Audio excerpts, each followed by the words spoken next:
Welcome to another edition of Wings Weekly. Jake Kleinknecht here, and again being joined by assistant coach Michael Hill.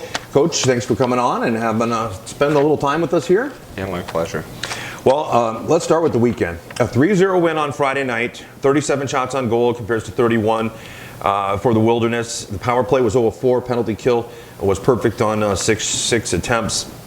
I talked with Coach Langer a little bit pregame Saturday about Friday night. What did you guys as a staff think of the game on Friday and the effort?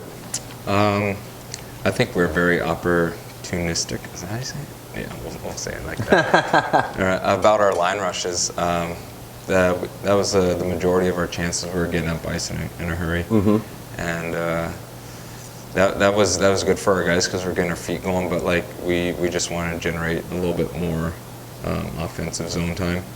I think we did a little bit better the following night on the Saturday, just being in the offensive zone more rather than relying on just getting up ice in a hurry. Well, and it was something that Coach Langer talked about, as I mentioned, on Saturday night, and I actually asked kind of the question that I asked him didn't really come out right, but he talked about the Wilderness wanting to push guys out and basically shots from the perimeter versus shots from the house, and you and I have talked about that on several occasions in the weeks past too. And the question that I asked was basically, do you take what they give, or do you still continue to work towards in between the dots? And his answer was basically, yeah, you go in between the dots. But how do you do that when a team's game plan is to try to get you pushed out wide? Is it a matter of physicality? Is it sheer determination? I mean, what is it? How do you it's a willingness to get there. Yeah. If you're going to stay on the outside and just take a lot of shots from out there, I mean, all you're doing is going to be helping the goalie and his save percentage go up. I think, getting into the middle of the ice, like your chances of scoring from outside the dots between inside the dots. Once you're inside the dots, your chance of scoring goes up about 46%, just from like 2 feet of outside the dots. So just knowing that, like you're going to have almost a 1 in 2 greater chance of scoring rather than on that outside. I would take that, try to get to that inside more. That's interesting. I wouldn't have thought just 2 feet would have made that big of a difference. But I think we were on the road. Maybe it was Austin, where you had a graphic that you were showing the guys where all the scoring chances and on the power play, wherever they were right there, right? Yeah, and that's a big thing for you look at the NHL, their analytics and stuff they go through. Like I just learned it just from going to like coaches seminars there about how they're talking about scoring chances, shot opportunities, and just. They just brought up all the shots like from outside, like they did an example from one team that shot outside the dots here, and the quality of chance of how that's going to get through compared to when you're inside the dots, and the quality of chances in the actual time. Like they're scoring from out there, but they're scoring even more from inside with less shot value. So like you got to just get inside those dots and shoot it. Yeah. Anyway, a 3-0 win Friday. Then you go into Saturday, and like I mentioned, in talking with Coach Langer, he thought going into Saturday that you needed to try to get between those dots. A 3-0 win, but outshot 29-38. I thought it was kind of interesting. And I talked to Riley Murphy, and I asked him, so what did you think of the first period there? He goes, man, I had my Langer goggles on. I was looking at it like he'd look at it. And I'm telling you, he goes, we got passes going in front of the crease, and there's nobody there. We got to get people in front. He was telling me, I thought that was kind of interesting because it was part of the keys that Coach Langer talked about needing to do Saturday. Power play, 2 of 2, and again, the kill was perfect. What were your thoughts on Saturday's matchup?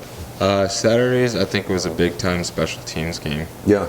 I told our guys before the game, if we're going to get 4 opportunities on the power play, we're going to go 100% on all 4. And the guys had that mindset around it. They ended up going 100% in the game, only having the 2 opportunities though. But with where they wanted to be as a core, they really, it's not that they're going to really know when the penalties are going to come. You're just kind of, it's almost something you kind of work for. You work hard so that you're going to have teams pull you down or do something in the power play, put us up on the board first to make it rain teddy bears, and then Ferguson comes to me before the game, and we had a good talk, and I told him just to do your thing up there, and he shot the puck and he went in the net on that second power play in the third period, and the kill was awesome. That guys were just really bearing down. I think how many kills we had? 4. 4 on Saturday. Yeah. Yeah, so 6. Actually 6. 3, but yeah. It was 6 on Friday, 3 on Saturday. Okay, yeah. So we got, on the 6 opportunities that we had on the power play, we went 33%, and then with the 100% on all 9. So I think special teams was a big boost for us there on that Saturday game. And specialty teams seems like it's always a big key, but it seems like it comes more into play when you're playing against a team like the Wilderness that does have speed and skill, and we see a lot of in the Central Division, frankly. Yeah. But certain teams it becomes a little bit more of a key. It seems like. Wanted to talk. Well, you mentioned the teddy bear toss. Schneids makes it rain with the teddy bears, and everybody I had talked to was either going for Trevor Russell, which it almost looked like there were a couple of times where I thought, oh, it's going to happen. Yeah. And then a couple of people I know that picked Cause, Manti, and a few others. But it ends up being Spencer Schneider who got that honor. That's always a fun event, a great crowd. Does that get you guys up a little bit for a game like that because of that? Yeah, I mean, right away, I think our first 4 or 5 minutes of the game was a lot of energy, and then we kind of got outshot there in the rest of the first period. So you could see right away the guys they wanted to keep it going and get those teddy bears on the ice and have some fun with it. And then Schneider just being Schneider, being at the net front, slamming one home there.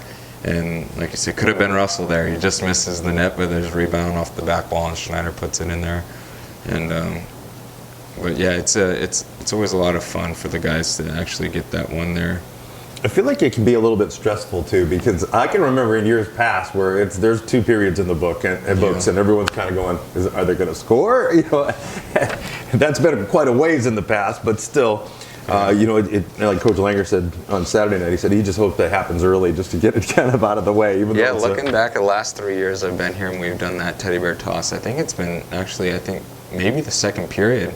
Like we had to wait a period in order to get them thrown out. I know Brad Belisle did it my first year. I think last year, I want to say it was Mac Byers that maybe did it last year. I remember Belisle's for sure because he was pumped. That was a pretty hardcore selling from Belisle, but I don't remember for sure last year. But anyway, always a big event, a lot of fun, fan favorite for sure, and all those teddy bears and stuffed animals going to a very worthwhile cause. Talking about past players who have made it rain and so on, I was talking a little bit about Riley Murphy, who was in the building this weekend. I had a chance to talk with him. I know Megan had a chance to talk with him on ice.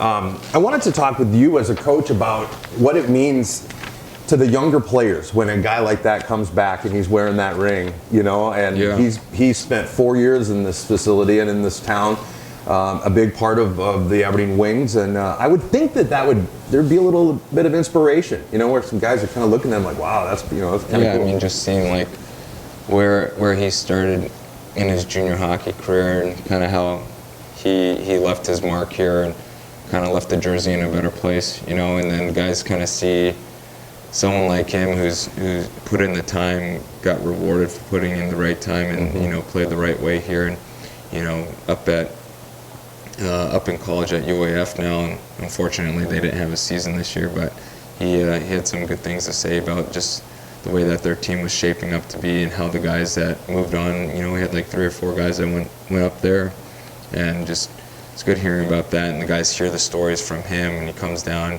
I think like the guys see me wearing my ring all the time, because if you got a ring, I think you gotta just wear it, And when the guys see like someone else come in and show like it hits a little different as a player, because I could always tell the stories about the success, but he could tell the stories about how the team was, and how the team had their success. The work and determination that it took and to really what he did to earn that ring at the end of the day. For sure. I don't think mine has come out of the box since the first day I got it, but I need to start wearing it more. Let's see. Early midweek game this week, Tuesday night in Minot. To me, it seems like that. I mean, there's Wednesday games, there's midweek games sometimes, and you guys, it's a well-oiled system. to me, it just seems like that's just too soon. Like they just got done playing. The body needs time to recover. There's film to study. There's all kinds of things to do. How does this change, your day to day? Yeah, we just had a good skate today, and then we're going there tomorrow.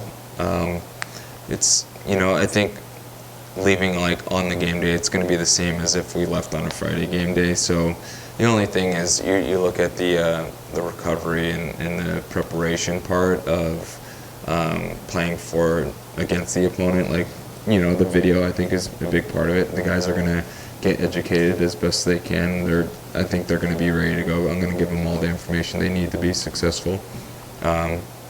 So really the guys just, when they're away from the rink, they know what they have to do to recover. Right. And so it's all about just got to make sure that you show up and are mentally prepared, because everything else is going to take care of itself as long as you're doing the right things away from the rink right now. Sure.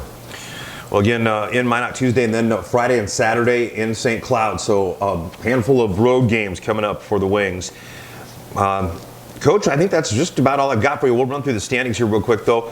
Wings, of course, top of the Central Division right now with 79 points, 42 games played. Bismarck in second with 53 points and 43 games played. Minot with 43 points and 42 games played. The Wilderness with 35 points and 39 games played, sitting on the bubble right now. And then Austin with 30 points and 41 games played. St. Cloud, 29 points, 39 games played. Games played was a big deal a month and a half, 2 months ago. Seems like, things are starting to get caught up and evened up as far as the amount of games go. And teams are putting in the work to get those in. But again, that's a look at the standings there. Coach Hill, I appreciate you coming on, and thanks so much, and best of luck against Minot then against St. Cloud. Awesome, thanks. You bet. All right, well, we'll return to the second portion of Wings Weekly coming up after this. Your bird dog deserves a great hunt. Let's go. Let's hunt some birds. So do you. This season, hunt in Aberdeen, South Dakota, America's premier pheasant hunting destination. Experience the flush. Experience the rush of wild birds in wild places. Create your hunt of a lifetime this season in Aberdeen, South Dakota.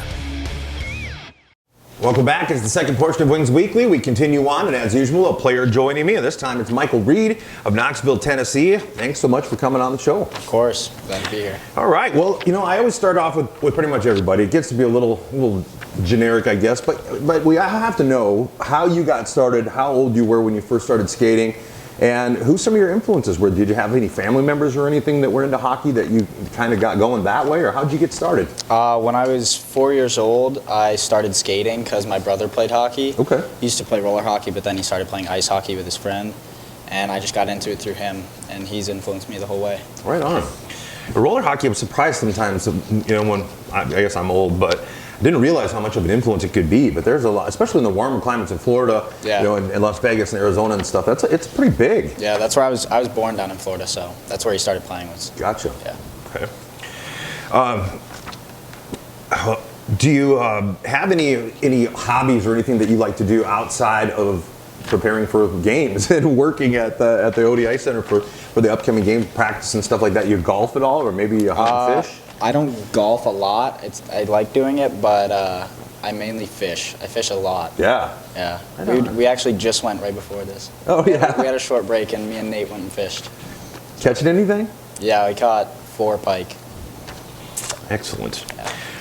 Well, it's getting to be that time of year where you can actually go out and do it without having to worry about falling through the ice and all that kind of stuff. Yeah, do you ice fish? I don't ice fish, no. I don't feel comfortable walking out on the ice. It's funny. No matter, I don't care if there's 2 feet of ice, I'm still always nervous too. But I know in years past we've had some guys that have been pretty big ice fishermen and like to spend their time on the hard water, so to speak. Yep.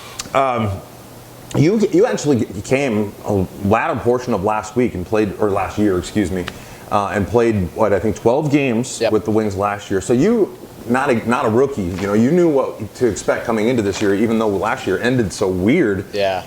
Walk me through that process. How last year ended. All of a sudden, it just seemed like a switch got flipped. Yeah. Like everything rolling along. We're planning on playing next week, and then all of a sudden, poof. That's got to be weird as a player, and then to be able to come back and kind of get some normalcy going again. Yeah, it was really weird. We were just rolling. The season was going fine, I think we were playing Bismarck next, and then one day we came into the rink, and he just said the season's canceled, and we didn't know what to do. We had to leave like the next day to go home. It was really weird. Yeah, I remember we were in Bismarck, and then the following weekend they were coming here, and it was like, it just like that, the lights went out. Yeah. But then coming back this year, was it? I would imagine pretty excited to get things going again, but. Yeah, but still, having that the way things ended last year, you've got new faces in the locker room. You've got all kinds of things that would change too. Yeah, it was really fun to get back into it. We had main camp in Fargo instead of Minnesota, but I got to see a bunch of people that were there last year, and we got to meet the new kids, and it was pretty fun. Right on. Well, one thing that this team has talked about, almost all the players that I've talked with, and even some fans that have said that they recognize it, that you can see it on the ice, that this team has got close quickly. Oh yeah, it was right away. We all bonded together. It was a big family. We had a bonfire right at the start of the year. Okay. And we got really comfortable there. It was really fun. Well, that's something that, I mean, usually it takes time to get that kind of camaraderie and chemistry built, but this team really kind of bought into it quickly. Our veteran core just really brought everyone together. Excellent. Another interesting tidbit about you that I thought I wanted to mention and talk to you about a little bit is that you actually played for the Wings Director of Player Personnel, Steve Jennings. I did, yeah, 2 years. So that's got to be kind of nice to have that kind of foot in the door, so to speak. I mean, he knows Coach Langer very well and knows the Wings organization inside and out. So he's, if you had any questions, you can go to him. Yeah. Or a lot of guys come in kind of blindfolded. Yeah, he's the reason I came here. I started playing for him in Atlanta, and then I played with him again in Nashville last year, halfway, and then I came up here. Excellent. So I got to ask, what would Steve say to you to get you to come to Aberdeen? He didn't really try to convince me. I mean, I wanted to go. So he didn't have to sell it at all. No, he came into the locker room one day. I was the only one in there. He came in and he just asked me if I wanted to come up and finish the season here. And I said yes right away. Excellent. All right. Well, I got a couple of goofy questions here before we get to talking about what's coming up.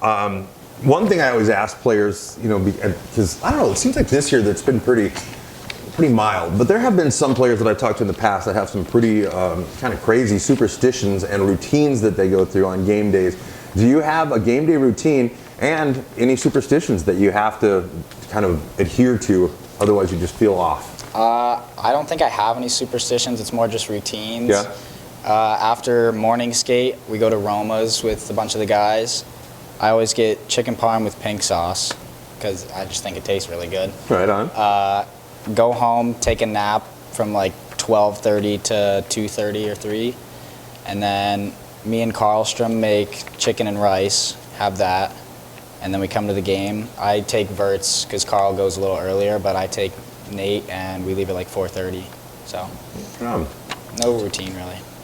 So for all you stalkers out there, now you know exactly where you can find Reader on game day. I was laughing, talking with Coach Hill a little bit ago there about having Riley Murphy in the building this weekend.